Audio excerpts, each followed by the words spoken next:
আসাউদ্দিন কি কথাটা বলছে একটু ভিডিওটা স্কিপ না করে শুন। मेरा जुर्म यही है कि मैं मुसलमान हूं, यही मेरा जुर्म है। अब खुलकर बोला जाएगा। और सुन लो कांग्रेस पार्टी, अगर तुम ये समझते हो कि असदुद्दीन ओवैसी के आने से फिरका परस्ती बढ़ती है तो बाहर में जाए तुम्हारी फिरका परस्ती। मैं अपनी जूती पे रखता हूं तुम्हारी बातों को। मुबारक हो इंसाफ करने वालों, तुमने 33 मुसलमानों को मारने के लिए सजा हुई तो उनसे कहा कि तुम मंदिर जाकर सेवा करना। मुबारक हो। हाँ, एक चीज हमारे पास है, दबा के गुलबर्गे की थाली खाओ, दबा के खाओ। आज दोपहर में खाया अब्दुल रहीम के पास में, फूल मजे की थी। अब सुनो, तुम में हिम्मत है तो मेरे खिलाफ केस बुक करो। मैं तो बोलते आ रहा हूं ना मोदी के खिलाफ।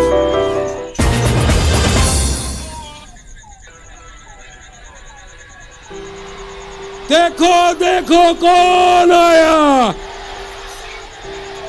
देखो देखो कौन आया। शैतानिर्रजीम, बिस्मिल्लाहिर्रहमानिर्रहीम, अस्सलाम वालेकुम व रहमतुल्लाहि व बरकातहू। भारत ना मुसलमानों का है, भारत ना हिंदुओं का है, भारत ना सिखों का है, भारत ना ईसाइयों का है। भारत का कोई मजहब नहीं है, भारत इन तमाम मजाहिब को मानता है। सुनो वजीर आजम, सुनो अमित शाह, सुनो कर्नाटका के चीफ मिनिस्टर, मैं तुमको बता रहा हूं, तुम्हारी आंखें बंद हैं। तुमने अपने दिलो दिमाग पर हिंदुत्व की आइडियोलॉजी का चोला पहनकर तुम भारत को हिंदुत्व की आइडियोलॉजी में डुबोना चाहते हो। ये नहीं हो सकता। इसलिए बताओ बीजेपी वालों, क्या कॉन्स्टिट्यूशन की पहली किताब में शेर मैसूर टीपू की तस्वीर नहीं है? टीपू की तस्वीर है। क्यों टीपू की तस्वीर डाली गई? क्यों शहीद टीपू सुल्तान की तस्वीर डाली गई?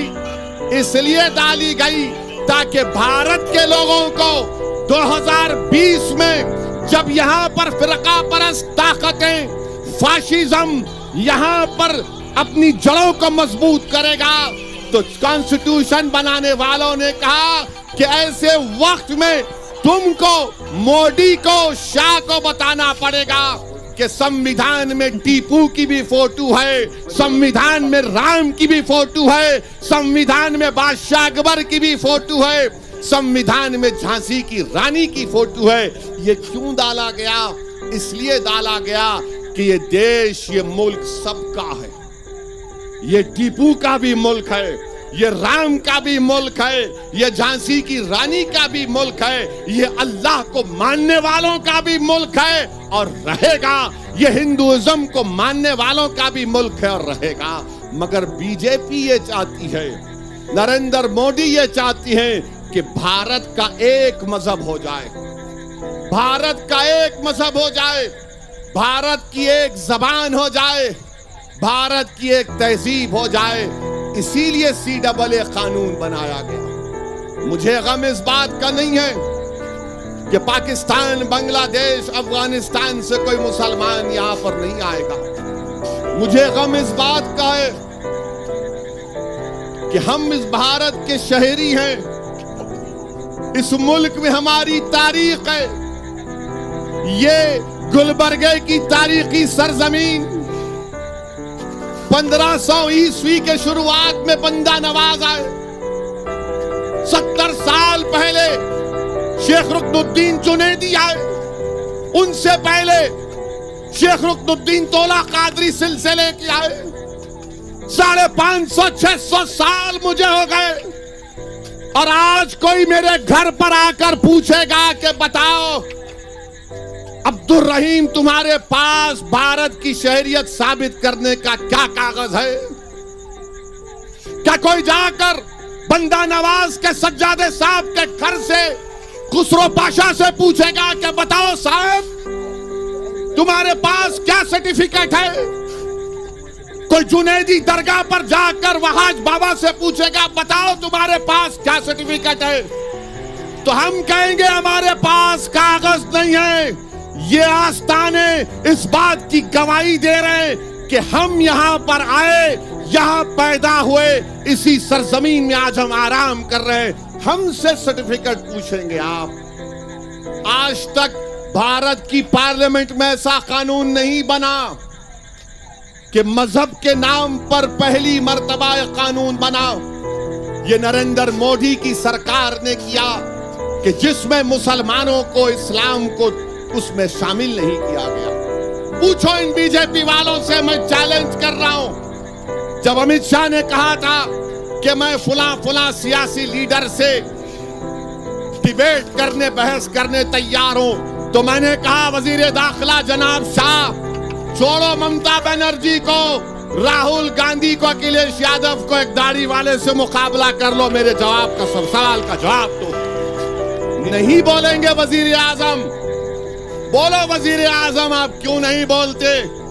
लंबी लंबी छोड़ने में तो आप माहिर हैं। एक बात सच कह दो, आप एक बार कह दो ना कि जब तक मैं प्रधानमंत्री हूं एनआरसी नहीं करूंगा। नहीं बोलेंगे और इन 8 करोड़ लोगों के नाम नहीं आएंगे।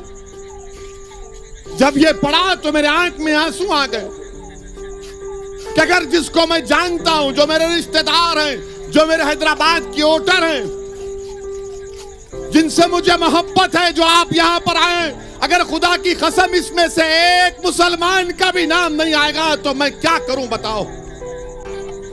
अगर मेरी एक बहन का नाम नहीं आएगा तो मैं क्या करूं बताओ? यहां पर तो माहिरीन लिख रहे हैं कि 8 करोड़ बेहतरीन से बेहतरीन काम होगा, तो नहीं है। यकीनन परेशान होने की जरूरत है। और मैं अपनी मां बहनों की मौजूदगी में कह रहा हूं, मैं आपका भाई हूं, आपका बेटा हूं। याद रखो, ये हमारे वजूद की लड़ाई है, ये हमारी बका की लड़ाई है। अगर इस लड़ाई में अगर हम पीछे हट जाएंगे तो तारीख कभी तुमको और मुझे माफ नहीं करेगी। अगर जिंदा रहना है, अगर हरकत नहीं करोगे तो फिर जिंदा नहीं कहलाओगे। मगर मैं आज इस डाइस से वो हमारी बेवा बहन की बेटी से कह रहा हूं, मेरी बेटी, अल्लाह तेरी जबान में और तासीर पैदा करे, तेरी जबान में अल्लाह और ताकत पैदा करे। तू बोलेगी, तू बढ़ेगी और इंशाअल्लाह ताला वक्त के फिरौन नमरूदों के खिलाफ हम अपनी बेटियों को सिखाएंगे कि बोलो, चाहे मोदी हो, फिरौन हो, नमरूद हो, यजीद हो, कोई हो, अबू जहल हो, हम बोलेंगे। तुम क्या करोगे? तुम जेल में डालोगे, डालो जेल में। तुम जुल्म करोगे, तुम जुल्म ही कर सकते। तुमने बता दिया कि एक बच्ची ने कहा तो उसको जेल, उसकी मां को जेल में डाल दिया। जिसने गुजरात में 33 मुसलमानों को काट कर हलाक किया, कोर्ट ने सजा दी। मुबारक हो, मुबारक हो इंसाफ करने वालों। तुमने 33 मुसलमानों को मारने के लिए सजा हुई तो उनसे कहा कि तुम मंदिर जाकर सेवा करना। मुबारक हो, मुबारक हो कि माया कोटलानी और बाबू बजरंगी, जिन्होंने हामिला मुस्लिम महिलाओं के पेट को काट कर उनको मारा, कोर्ट ने सजा दी, वो बेल पर है। मुबारक हो इंसाफ करने वालों, मुबारक हो। और हमारे मुकद्दर में हमारी बहनों को सेडेशन का चार्ज, इन्हें से लगता है वो डॉक्टर कफील के ऊपर डॉक्टर है और इन्हें से लग जाता है। मुबारक हो, मुबारक हो, तुम इंसाफ कर रहे हो, तुम इंसाफ कर रहे हो, हम देख रहे हैं। मगर खुदा की कसम हम नहीं भूलेंगे इसको। और एक मिनिस्टर है मोदी की कैबिनेट का, जिसका नाम अनुराग ठाकुर है, वो कहता है कि देश के गद्दारों को गोली मारो, उनके ऊपर कुछ नहीं, कोई केस नहीं, कोई केस नहीं। और हमारी मासूम बच्चियों के ऊपर उनको पूछताछ की जाती। 4th क्लास की बच्चियां, 5th क्लास की बच्चियां, पुलिस जाकर उस स्कूल में क्वेश्चनिंग करती है 3-3 घंटे बच्चों से। अपने दिलों पर हाथ रखकर सोचो कि तुम्हारी अगर बेटी और बेटे से कोई पुलिस वाला आकर तुम्हारी गैर मौजूदगी में तुम्हारी बेटी से, तुम्हारे बेटे से सवालात करेगा, तुम्हारे दिल पर क्या गुजरती होगी। मैं जब वो देखा वीडियो, मेरे आंख से आंसू निकल गए। मैंने कहा अल्लाह, अब ये दिन भी हमको देखना पड़ रहा है कि हमारे मासूम बच्चों को पुलिस क्वेश्चनिंग करेगी। क्यों वजीर आजम के खिलाफ कैसा बोले, क्यों बोले मोदी के खिलाफ? अब सुनो, तुम में हिम्मत है तो मेरे खिलाफ केस बुक करो। मैं तो बोलते आ रहा हूं ना मोदी के खिलाफ,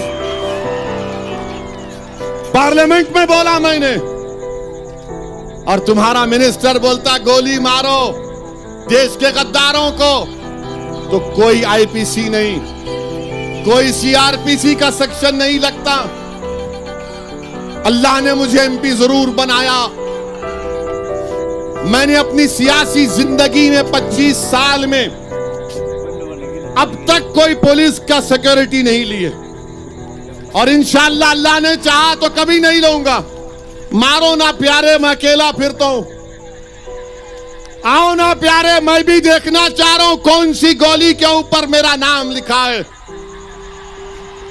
गोली मारेंगे, कितनों को मारेंगे बताओ? मेरा जुर्म यही है कि मैं मुसलमान हूं, यही मेरा जुर्म है। अब खुलकर बोला जाएगा, अल्फाज को चाप कर नहीं कहा जाएगा। और सुन लो कांग्रेस पार्टी, अगर तुम ये समझते हो कि असदुद्दीन ओवैसी के आने से फिरका परस्ती बढ़ती है तो बाहर में जाए तुम्हारी फिरका परस्ती। मैं अपनी जूती पे रखता हूं तुम्हारी बातों को। बहुत हो गया, तुम्हारी जरूरत नहीं है हमको। हमारी बर्बादी के राज, तुम्हारी दास्तानें तुम्हारे घर से शुरू होती हैं। और अरे कांग्रेसियों, तुम्हारे गिरेबान में गंदगी भरी हुई है। महासेवा करो, गर्दन जो मोटी हो गई कम करो, झुक के देखो, नजरें नीची करो। अब तुम्हारे पास इख्तिदार नहीं है, ना कभी आएगा इंशाअल्लाह ताला। और गुलबर्गे में इंशाअल्लाह ताला एक नई तारीख हम रकम करके रहेंगे। मैं आप तमाम से अपील कर रहा हूं कि आप हम दीवानों का साथ दो। बीजेपी संघ परिवार के लोग बोलते हैं कि सबसे अच्छा देश मुसलमानों के लिए भारत है। भाई साहब, हम क्या किराएदार है यहाँ पे? हम क्या आपके रहमो करम पे रह रहे? नहीं प्यारे, तारीख ये है, सच्चाई ये है मिस्टर शाह, कि जब सारी कायनात के अब्बा, हमारे अब्बा, आपके अब्बा, सबके पप्पा, सबके डैडी, जब अल्लाह ने उनको कहा कि जाओ जमीन पर, तो हमारे अब्बा भारत में कदम रखे। और हमारे अब्बा का नाम हजरत आदम अलैहिस्सलाम। जब अब्बा जमीन पे कदम रखे, जब अब्बा जमीन पे कदम रखे, तो जमीन किसकी हुई? जमीन किसकी हुई? बोलो, जमीन बाप की हुई नहीं हुई? जब बाप की जमीन है तो बाप की जायदाद में ना बेटी को महरूम किया जा सकता, ना बेटे को महरूम किया जा सकता। ये मेरे बाप का मुल्क है। सबसे बड़ा हिंदू कौन है? ये दिखाने की कोशिश कर रहे हैं। बीजेपी राम का नाम लेती तो आम आदमी पार्टी हनुमान का नाम लेती। तो कांग्रेस के लीडर अभी 50 साल के होने वाले मगर नौजवान हैं। अगर उन नौजवान तो मैं हमेशा के लिए जवान। I am young, I will always be young only. Only my beard is white but my heart is young. हाँ, एक चीज हमारे पास है, दबा के गुलबर्गे की तारीख आओ। दबा के खाओ। आज दोपहर में खाया अब्दुल रहीम के पास में, फुल मजे की थी। पूछ के पूछा, मला बताओ नंबर 1 है या नंबर 2 है? तो बोले नहीं साहब ऐसा नहीं, नो प्रॉब्लम की जरूरत नहीं है, उन्होंने बोल सकते।